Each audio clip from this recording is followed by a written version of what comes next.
My name is Jay Gayatri of class 10 from BS Stars Public School.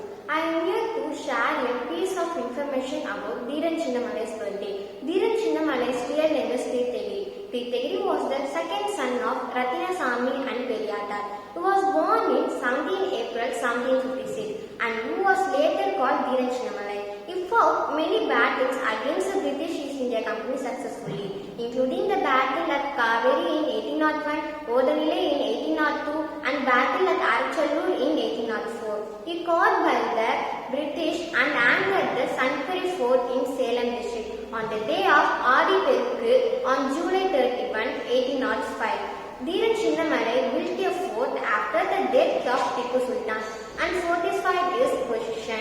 From this point onwards, he single-handedly resisted the British.